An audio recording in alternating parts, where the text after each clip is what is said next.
بقيت بحس انه الصيف فصل في السنة مرتبط بالموت. بتموت فيه نسخ كتير قوي مني وحاجات كتير قوي جوايا. بحس انه يومي بيموت، مش بيحصل فيه حاجات كتير عشان الدنيا حر قوي. بحس بالانهزام، بحس بموت رغبتي في ان انا اقوم الصبح واعمل اي حاجة. الصيف بيخلص وبحس ان انا رجعت تاني للحياة. بيبقى شعور جميل جدا بالسعادة والرضا والانبساط والتفاؤل والامتنان وكل الحاجات اللذيذة دي. بحس انه ماتت جوايا حاجات كتير او ماتت نسخة قديمة مني، بس النسخة الجديدة بحس اني اقرب لها اكتر. بحس ان هي حقيقتي اكتر واكتر. ما بحبش احساس ان انا مش عايشة حقيقتي ومش عارفة اكون نفسي، بالذات في وسط الناس. دي الحاجات اللي انا بتعلمها دلوقتي حالا، ازاي اكون نفسي في وسط الناس من غير ما احاول اغير اي حاجة فيها علشان اسعد اللي قدامي او ارضيه.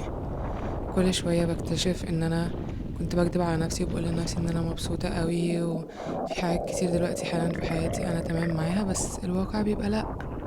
ولما بكتشف ان هو لا وبعدين احاول اعمل حاجات ترضيني اكتر وتبسطني، الحياة بتتغير كتير للأحسن الحمد لله. أنا ممتنة جدا إن أنا أخدت قرار إن أنا أحاول أتعرف على نفسي أكتر، لأن أنا كنت حاسة بضيق شديد وكنت حاسة بغربة وسط الناس. كل شوية الغربة دي بتقل كل ما ببقى نفسي أكتر في وسطهم. بحس إن هما فعلا بيحبوني علشان أنا على حقيقتي، وببقى عارفة أنا مين، وفي ناس بتحبني. إحساس جميل.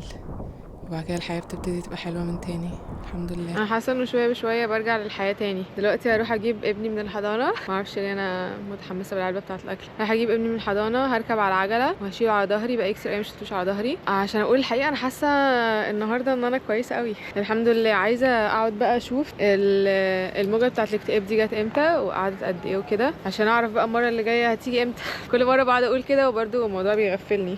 دي البتاعه اللي بشيل فيها ابني، دي مش شنطه. ثانيه واحده، تمام كده لبستها. وبعدين هركب على العجله دي وهروح اجيب نسيمه.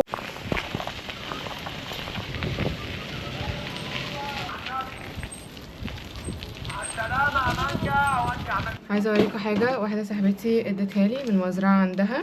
ده الجدر بتاع زرعه اسمها الدندلوين، معرفش اسمها ايه بالعربي، بس زمان كنت بحبها. ريحتها شبه الحلبة قوي، ولا عشان هي كانت محطوطه مع حلبة ولا ايه؟ ريحتها شبه الحلبة جدا جدا جدا. انا هوريكم شكلها بوضوح اكتر. لسه في حته من التربه لازقه فيها، ده شكلها من تحت. ريحتها جميله بصراحه.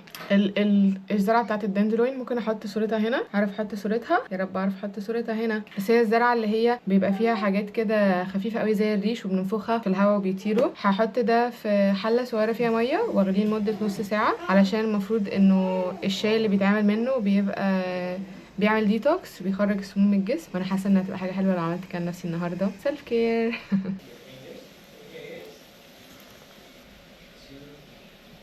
واحد اتنين with برافو. you doing straight to the ears.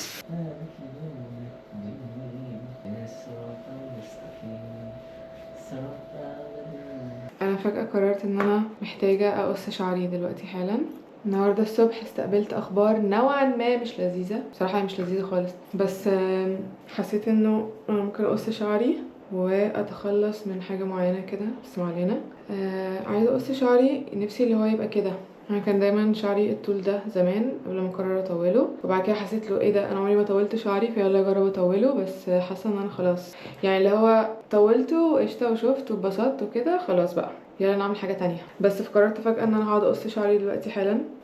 وشعري مش مبلول، هقصه على الناشف، بس ما عنديش حاجه تانية اقولها الصراحه. بحاول اقسمه نصين كده، اللي هو نص فوق ونص تحت. هل حد مهتم يشوفني وانا بقص شعري؟ معرفش. في اصلا ست جايه تنظف البيت وابني راح يفطر مع باباه وزمانه جاي، ولو بوظت القصه بتاعت شعري دي مفيش حد تاني يعني معرفش حد ممكن مثلا يساعدني اظبطه او كده. لا مفيش الكلام ده. لو شعري باظ خلاص هو باظ، مفيش حاجه اقدر اعملها حيال الموضوع. اوبا، نقطة اللا رجوع. انا عامة ما عنديش مانع انه شعري ما يكونش كله طول واحد، او اللي هو الدنيا ما تكونش مظبوطة اوي، يعني ما عنديش اي مانع. هو شعر وعادي هيطول تاني، مفيش مشكلة. عادي، ده مجرد شعر هيطول تاني. عادي عادي عادي عادي، شعره هيطول تاني. عادي عادي عادي. المقص ده حماتي اللي جابتهولي by the way. حاسه دي خصلة كبيرة قوي، ممكن نقسمها نصين.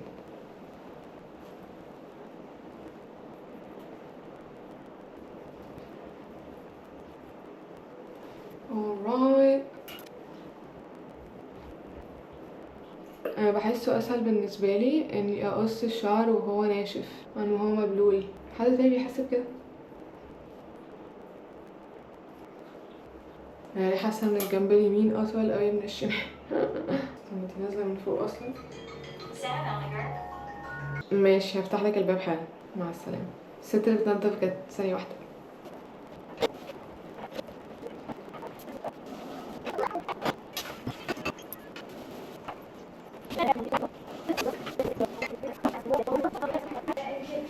ممكن نسقط يعمل كده، ممكن بس ساعات كده يكون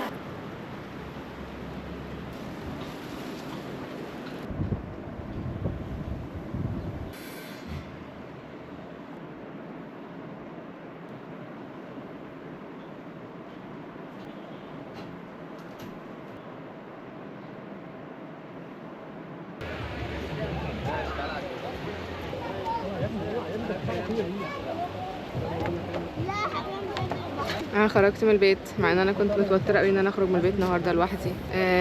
نسيم ابني اليومين دول بيسنن، وكمان عنده انفكشن كده في صباعه، فهو مش في احلى مود، وحرارته كانت عاليه امبارح والنهارده حاسس ان هو تعبان شويه.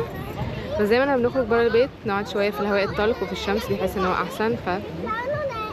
الحمد لله. امبارح خلاني اشيله عشان ينام، ظهري اتكسر. الحمد لله. بصوا المنظر اللي ورايا خطير، لذيذ قوي.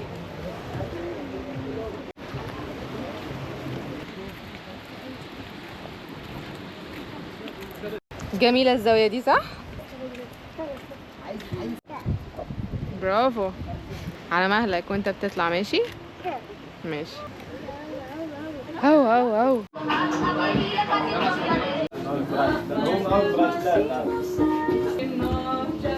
ايه كده رميت مسمار على مامي. ده بقى 95% من حياتي وقتي دلوقتي بمشي ورا نسيم في اماكن عشوائيه علشان هو يلاقي حاجات يلعب بيها ويسلي نفسه ونبقى بره البيت. وبستغل الوقت ده ان انا بحاول ما ابصش في التليفون، وحتى مش بجيب معايا كتاب رغم ان انا ممكن اشغل نفسي بكتاب او اقعد جورنال او اكتب او كده. بس بحب اقعد في الوقت ده في حاله حضور واتفرج على ابني واخد صور كده في مخي عشان الذكريات دي جميله قوي وانا عايزه اخليها دماغي. كمان صراحه ان انا اتفرج عليه وهو كمان في حاله حضور وفي حاله اكتشاف كده للعالم اللي حواليه اللي هو بالنسبه لي عادي قوي، بتبقى حاجه مبهره قوي. حابه اعمل كده، بتبسط. هو بصراحه برضو لذيذ قوي مش هكدب.